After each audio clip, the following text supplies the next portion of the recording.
వార్షికోత్సవం సందర్భంగా Meenakshi test tube baby centre Guntur నందు ఐవీఎఫ్ ట్రీట్మెంట్ పై 40% రాయితీ. నమస్తే, welcome to Suman TV. Present మనతో పాటు ఉన్నారు business analyst doctor Nandi Rameshwar Rao గారు. నమస్తే సార్. సార్, రెంట్స్ గురించి మనం చాలా వీడియోలో మాట్లాడుకున్నాం. హైదరాబాద్ లో అద్దెలు విపరీతంగా పెరిగిపోతున్నాయి. ఏరియాకి కూడా చేంజ్ అవడం చూస్తున్నాం. ఇంకా ఐటీ సెక్టార్స్ ఉన్నటువంటి ఏరియాలో అయితే చాలా దారుణంగా.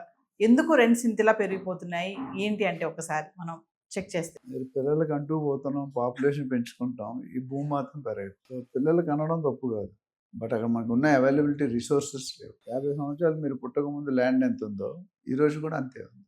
ఏమైనా చేంజ్ ఉందా? ఎప్పుడు అడుగుతాను, ఎప్పటికీ పెరగంది ఏంటంటే భూమి, ఎప్పటికీ పెరిగేది పాపులేషన్, ఎప్పటికీ తిరిగి రాంది టైం. అంతే కదా, మూడు మీ కంట్రోల్ నా కంట్రోల్. ఇక్కడ ప్రత్యేకంగా రెంటల్ అనేది ఒక పర్టికులర్ జోన్లో పర్టికులర్ ఏరియాలో మాత్రమే పెరుగుతున్నాయి. మిగతా దాంట్లో కూడా పెరుగుతున్నాయి.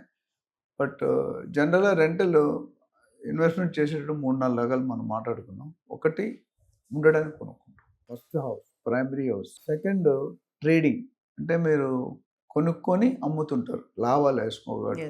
6 నెలలు, 1 year, 2 years ఉండి మళ్ళీ ఇన్వెస్టర్స్ అని కూడా అంటారు. ప్రాజెక్ట్ బిగినింగ్లో వితౌట్ పర్మిషన్ తక్కువ రేటు కొనుక్కొని ప్రాజెక్టు కంప్లీట్ అవుతూ ప్రోగ్రెస్ అవుతూ రేట్ పెరిగిపోతుంది. 5,000 కొనేది 6,000, 7,000. సో అదొకటి. మూడోది రెంటల్ ఇన్కమ్, మనం మాట్లాడే టాపిక్ టుడే రెంటల్ ఇన్కమ్. నాలుగోది లాంగ్ టర్మ్ ఇన్వెస్ట్మెంట్. సో ఈ రెంటల్ ఇన్కమ్ అనేది ROI అంటారు. ROI అంటే రిటర్న్ ఆన్ ఇన్వెస్ట్మెంట్. మనం ఎంత పెడితే ఎంత వస్తుంది. గోల్డ్లో ఒకలాగా వస్తుంది, సిల్వర్లో ఒకలా వస్తుంది, భూమి మీద పెడితే ఒకలా ఉంది, స్టాక్ మార్కెట్ ఒకలా ఉంది, ఇంకా మిగతా అదర్ మ్యూచువల్ ఫండ్స్, అనేక ఇతర ఐటమ్స్ నాటి కార్యక్రమాలు జరుగుతుంటాయి. నేను ఫర్ ఎగ్జాంపుల్ ఇక్కడ పక్కనే చెప్తున్నా, మన ఇంటి పక్కనే నాగార్జున గారి ల్యాండ్ ఒక డెవలప్మెంట్కి బిల్డర్కి ఇచ్చారు. అది చాలా చిన్న గేటెడ్గా ఉంటే only G+. Landscaping super, one of the top 2-3లో ఉంటుంది ల్యాండ్స్కేప్. ఇది దాదాపు 2020 సంవత్సరాలు, 19 years అయింది. Rent 1 lakh to 1,25,000. మెయింటెనెన్స్ ఎంత ఉంటుంది? 3,000-4,000 ఉంటుంది కాదు, 25,000. మీలాంటి వాళ్ళు బతకలేరు, నాలాంటి వాళ్ళు బతకలేరు. అయితే కోకాపేట దీని భిన్నంగా ఉంది. కొత్తవి మీరు తెలుసుకుంటే 2019 కేసీఆర్ గారి టైంలో 40 కోట్లు పర్ ఏకర్ ఉండేది అక్కడ. 2023 100 కోట్లు అయింది, 100.75 కోట్లు.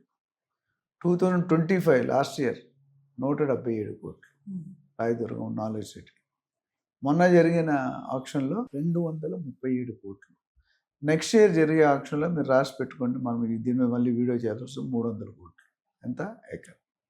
మరి బిల్డర్కి ఏం మిగులుతుందండి, కొనుక్కున్నట్టుగా ఏం మిగులుతుంది? సో పెరుగుట కరకు అనుకుంటాను, ఇక్కడ పెరుగుట కొరకు పెరుగుట కనిపించలేదు. ఎంత మార్కెట్, ఎంత పబ్లిసిటీ చేసినా, ఎంత మాట్లాడినా, ఎంత ప్రో మాట్లాడినా, ఎంత నెగిటివ్ మాట్లాడినా జరిగేదైతే జరుగుతుంది.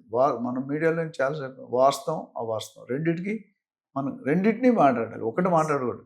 మీరు ఒక పొలిటికల్ పార్టీకి సపోర్ట్ చేస్తున్నది, మేము అనలిస్ట్గా ఏం చేస్తున్నాం, గ్రౌండ్ రియాలిటీకి వెళ్తాం. మీరు చెప్పింది ఎంతవరకు మీడియా ఏదైనా మాట్లాడచ్చు. అంటే సార్, ఇప్పుడు ఈ గేటెడ్ కమ్యూనిటీస్ ఏవైతే హై రైజ్ బిల్డింగ్స్ ఏవైతే ఉంటాయో, ఈ ఓనర్స్ ఎవరైతే ఉంటారో ఈ అద్దెలు పెంచేసి ఈ అద్దెలతో వీళ్ళు ఈఎంఐలు కట్టుకుంటున్నారు అనేది ఒక టాక్. నిజమే అంటారా? హిందీలో ఒక ప్రోవర్బ్ ఉంది, నాకు బాగా అలవాటు, జనాలకు అర్థం కాదు.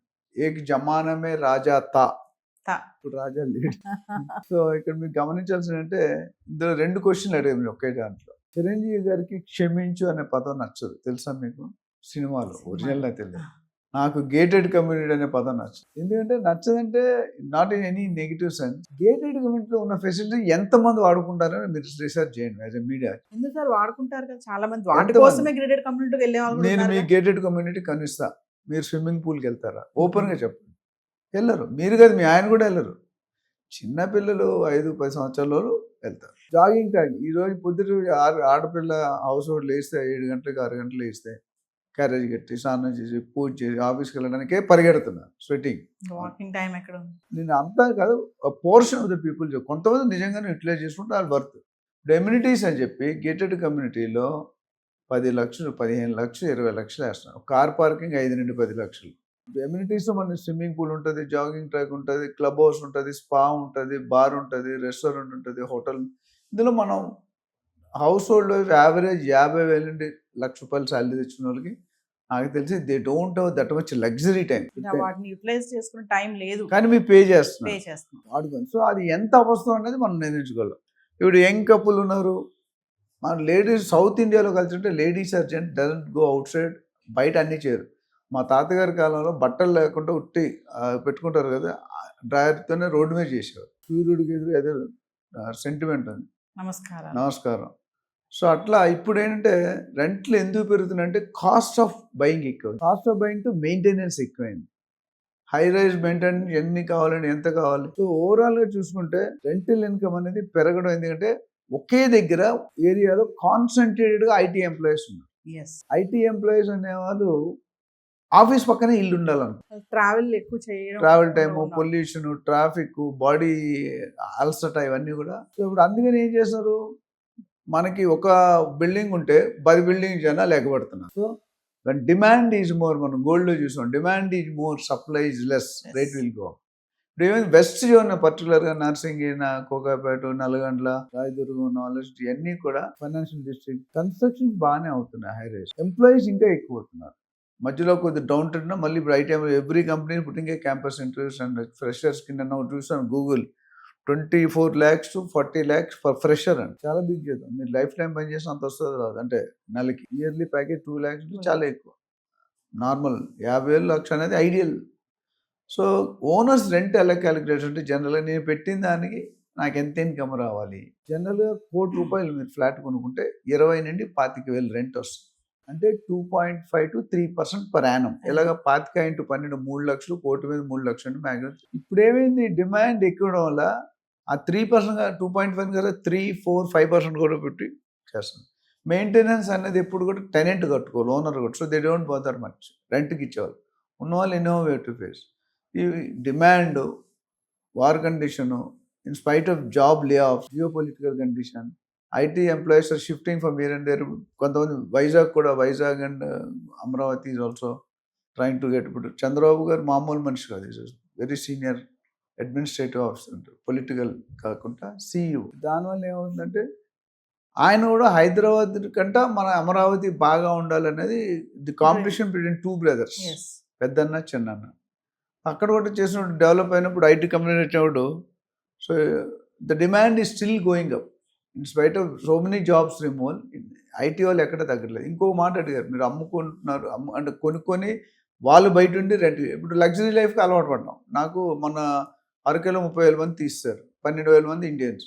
వాళ్ళు టాప్ 5 లక్షలు 10 లక్షలు శాలరీ పర్ మంత్. ఇండియాలో ఎక్కడ దొరుకుతాయి? సో వాళ్ళు ఏం చేస్తారు, అక్కడ ఆ శాలరీస్ ఉన్నప్పుడు మంచిగా 2 లక్షలు ఈఎంఐ, 3 లక్షలు ఈఎంఐ పెట్టుకుని. ఇప్పుడేమైంది, జాబ్ పోయింది, లేదా 10 లక్షలు 2 లక్షలకు వచ్చేసాడు. అలవాటు చేసుకోవడం, అలవాటు చేసి మానుకోవడం చాలా. ఒక మనిషికి పవర్ ఇవ్వచ్చు, పవర్ ఇస్తే రెక్కలు తీసిన పక్షిలాగా అయిపోతాడు. సో ఇవన్నీ తీసుకోవడం వాళ్ళు కట్టుకోలేకపోతే they are changing their mind shift, mind change అవుతుంది. ఏమవుతుందంటే నేను ఇంత లగ్జరీ నాకు అవసరం లేదు, భార్యకు ఉద్యోగం లేదు, నాకు ఉద్యోగం లేదు, పిల్లలు చదివించాలి, లక్షలు వాళ్ళు ఏం చేస్తారంటే చిన్నింటికి షిఫ్ట్ అయిపోయి పెద్దల్ని అద్దెకిచ్చి కొంతవరకు ఈఎంఐని మ్యాచ్ చేస్తాం. So that's a major problem. అది కావాలి, అది కుదిరి అంటే ఇంకా టైం పడుతుంది. Because again market has to. Modi గారు గోల్డ్ ఎందుకు కొనొద్దు అన్నారు, ఫారెన్ ఎక్స్చేంజ్ ఉండాలి, మనం ఎక్కువ పాయింట్. సో ఇక్కడ కూడా ఏం చేస్తున్నారు, జాబులు మళ్ళీ వస్తే మేము వెళ్తాం, లేకపోతే ఈఎంఐ కట్టకపోతే నా గరక నా గట్క, ఈఎంఐ కట్టలేడు, రెంట్ కట్టలేదు. Thank you.